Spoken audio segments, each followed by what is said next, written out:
This spring and this summer, I have noticed a change in tone in some of the letters and emails I receive, and in some of the conversations I have.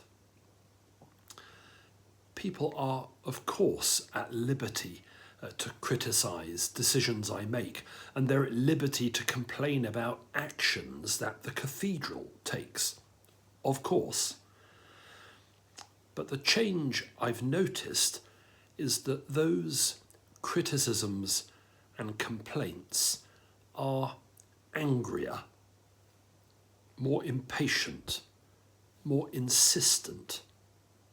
They increasingly appear to come from a place of assumed entitlement. You will listen to me because. Many of my colleagues here at the Cathedral work in public-facing roles. In our shop, in our refectory, on the front desk, on the Cathedral floor, in the traffic kiosk. At a whole staff meeting on Monday, I mentioned what I had noticed, and all around the room I saw nodding heads and knowing smiles.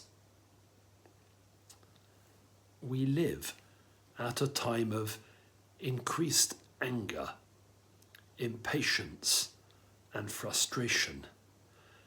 I know we do because I feel it in myself.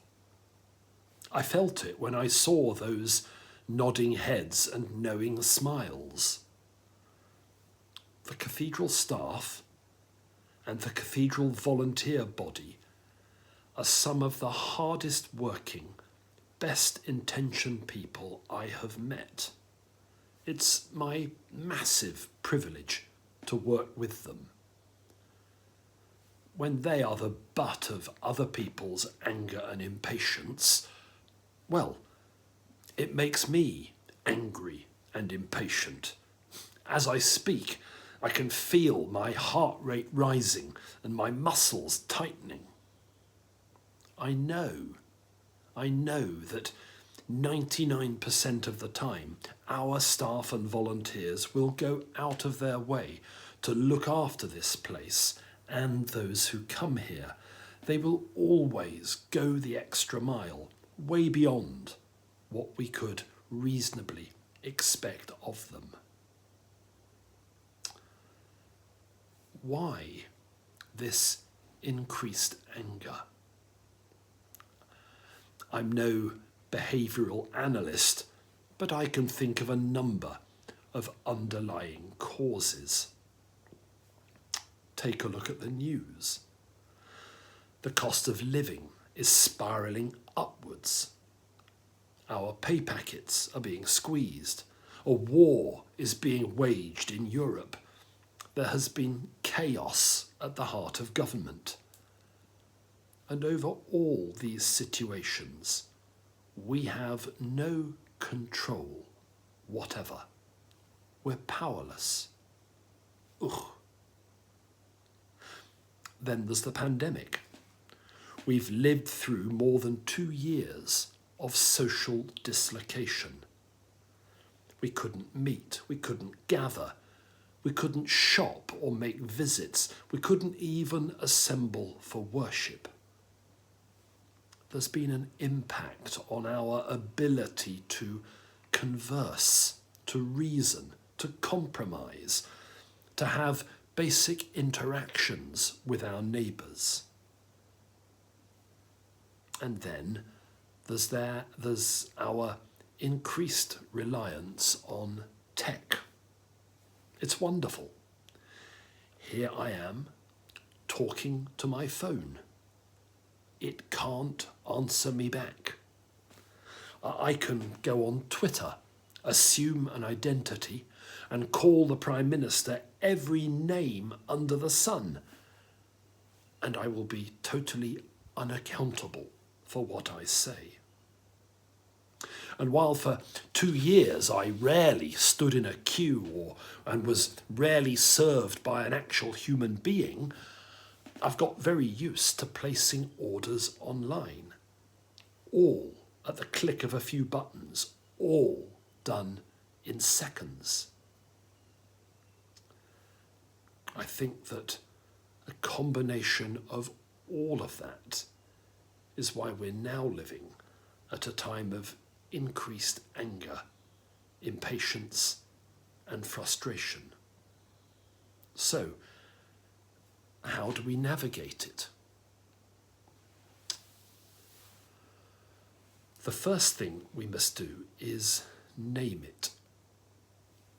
That's what I did at our staff meeting, and I hope that's what I'm doing now.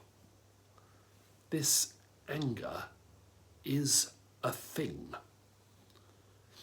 When I receive an email that's plainly been banged out on a smoking keyboard, I need to remember that it's probably not about me. It may be, and of course, I should always check that I've behaved properly in whatever circumstances there are. But I'm probably just bearing the brunt of the same anger and impatience that I feel in myself. The same is true for my colleagues here. It's probably not about the job we're doing as individuals or the service we're offering together. Conscious of that, the next thing we need to do is to take particular care of one another, of those we love best, and of those with whom we work. Because this is a thing, it's a thing we're all experiencing. So this is a very good time for catching up with one another and checking in with one another, for digging deep into our reserves of kindness, forgiveness, and patience, for being actively concerned for one another's well-being. And then, what do we do with the anger with which we're faced from customers, or parishioners, or neighbours, or strangers? Jesus says that heaven and earth will pass away. The only things that will never pass away is his word. And his word is love.